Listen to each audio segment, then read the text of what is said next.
Hi, welcome back. On this episode, we're going to remove the front calipers and remove the pads. We're going to clean everything. We're going to depress the pistons. We're going to reinstall the pads and lubricate everything where it's necessary and reinstall them on the bike.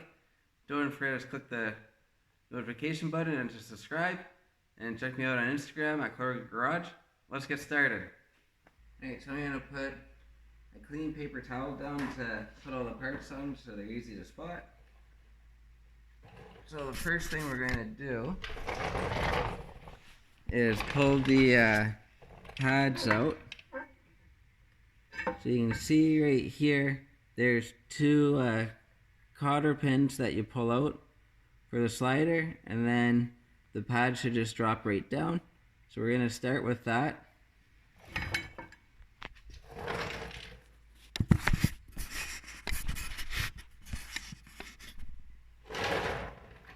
So I'm just using a pair of needle nose.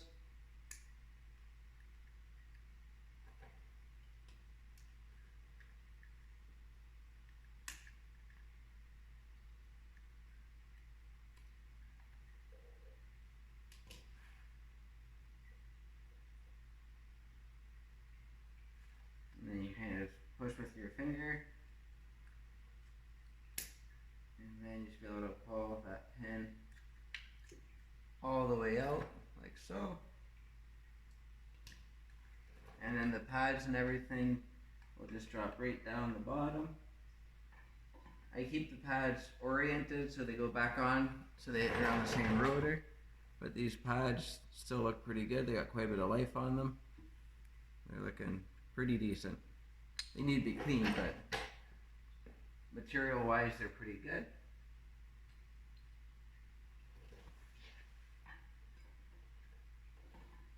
And then the spring plate, it's actually directional. So if you wipe it up, there should be an arrow on one part of it pointing to the top. Right there. There's the arrow right down there. And catch it in the right light. Yeah. Pointing up.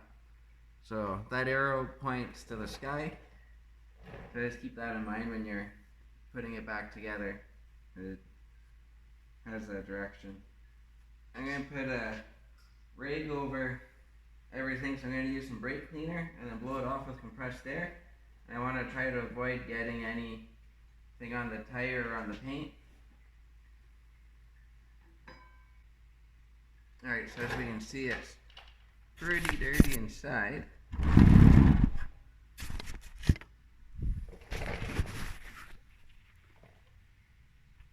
That's what it looks like. A little better view. So we're going to clean up all the grease out of here, and we're going to put new brake lube on, and then we're going to compress the pistons. And I'm also going to clean up the rest of the caliper at the same time at it. You should wear safety glasses, and I'm also going to wear some gloves. Chemicals aren't good for your hands.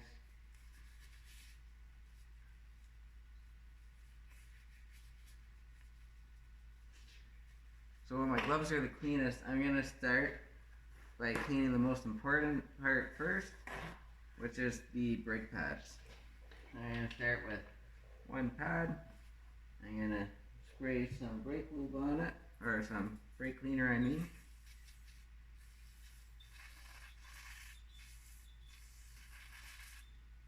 I'm actually going to take a little toothbrush, clean up around it.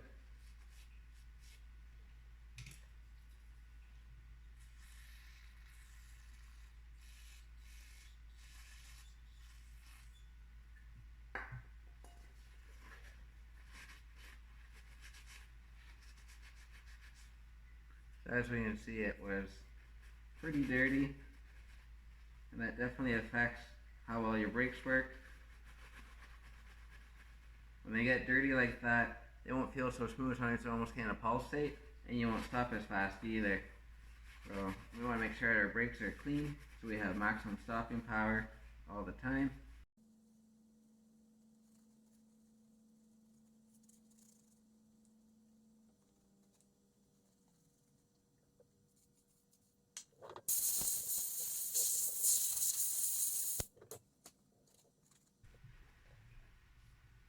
Okay, that's one pad, and we're gonna move to the other pad. I threw a paper towel on top just to make sure that no crud or anything gets on the clean pad.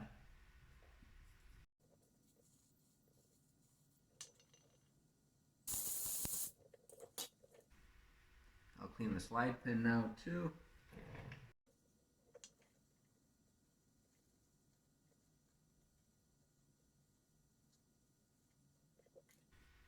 And I'll clean both the cotter pins as well.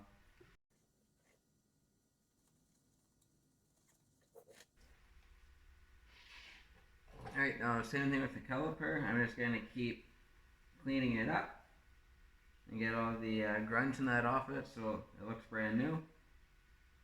And then we'll keep carrying on.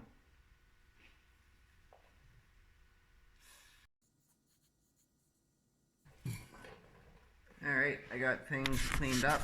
Not too bad.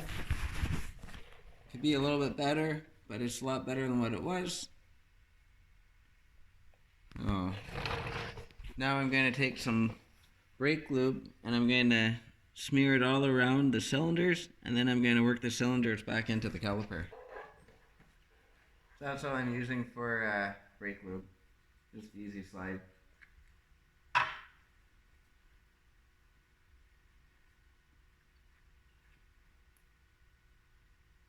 just put some on my finger and then smear it all around on the outer edge.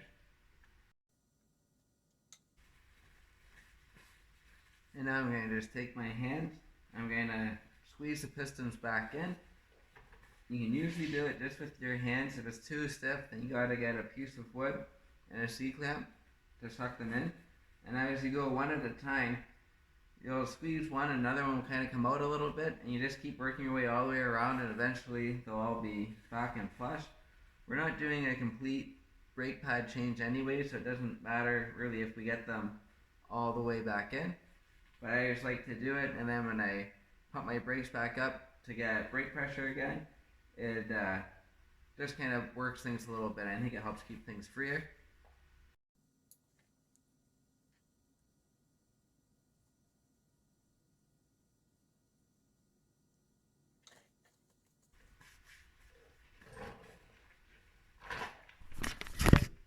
And as you can see, the pistons are all in now. They're not sticking up at all.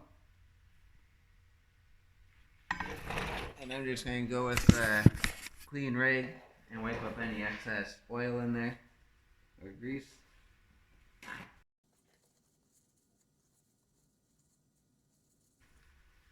Alright, now we're ready for reassembly. So I'm going to pre-lubricate this with our brake lube. This is the slide that the pads ride on. So your pads will sit on there, and then as you hit the brakes, they slowly work in, like so. So that just keeps it in line and keeps them from falling out.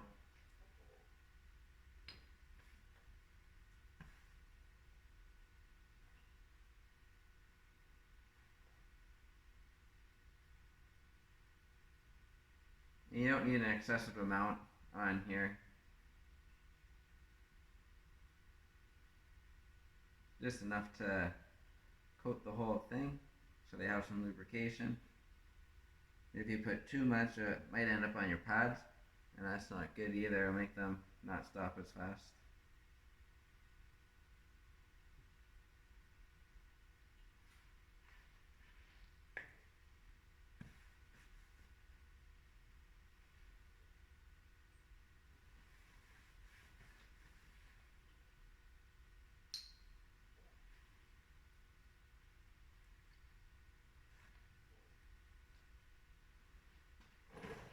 So these are the pads. There's our arrow pointing up. So this is up. This is the back of the pads.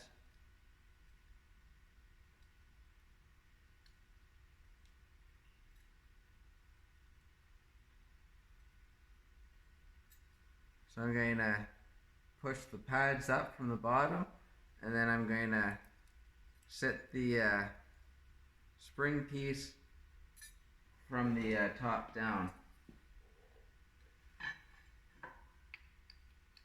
So pads from the bottom. And then we're going to come in with the spring piece. And then I'm going to grab our slider pin and I'm going to push it in, making sure that it goes between everything. I'll actually show you how it goes before I get everything together. So when you push that pin in, it will go through the holes, but it will also go through here, and that's what kind of keeps everything in place.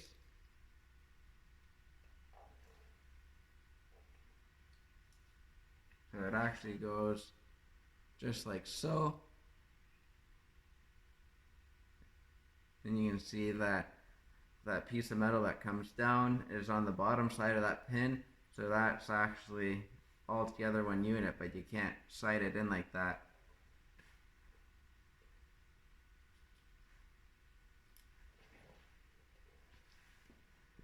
So I'll go up and down.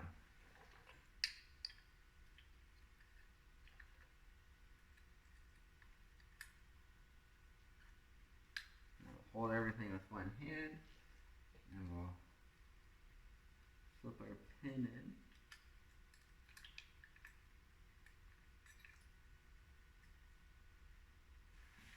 And then once we get the pin all the way in, we want to rotate it so we can see those two holes.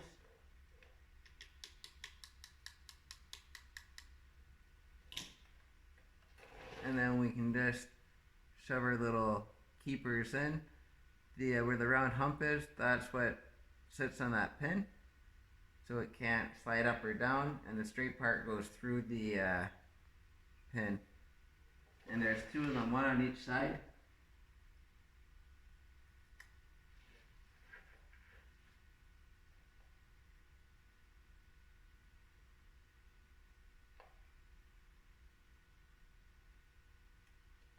Perfect.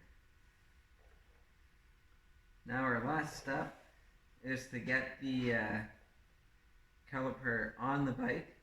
But before we do that, I'm going to get some brake cleaner on a rig, and I'm going to clean up the rotor at the same time before I put it on. This way there's no contaminants or anything. So I'm going to put my glove back on. I'm going to grab a clean rag.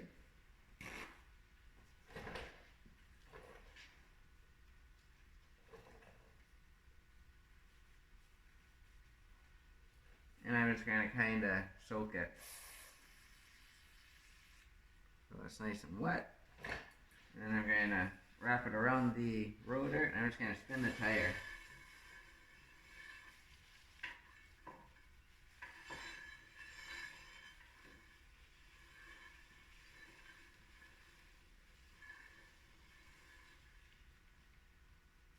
As you can see, it was fairly dirty.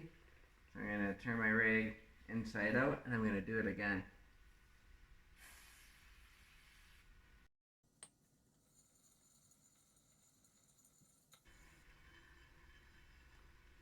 And that's better.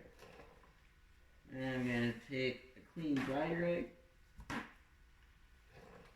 and I'm going to get any last residue off.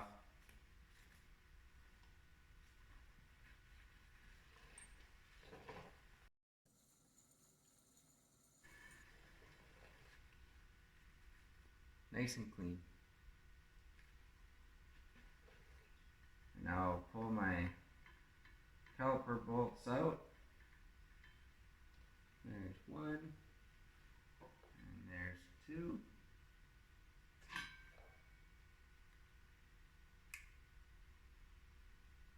Alright, and now we're just going to slip it on.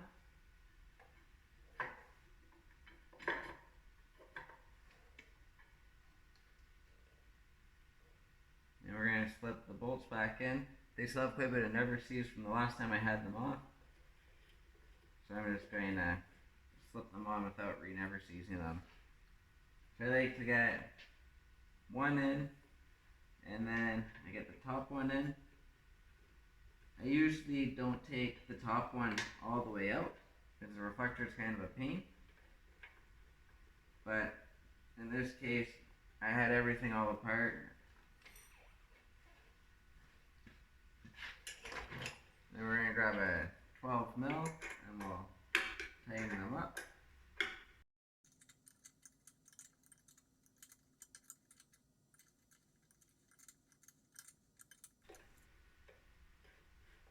And then the torque specs on these are 29 foot-pounds. But you can't actually get a torque wrench on the top one with a reflector here, so I always just go with the wrench and make sure that they're tight. And then usually I'll double check them periodically just to make sure everything is still okay.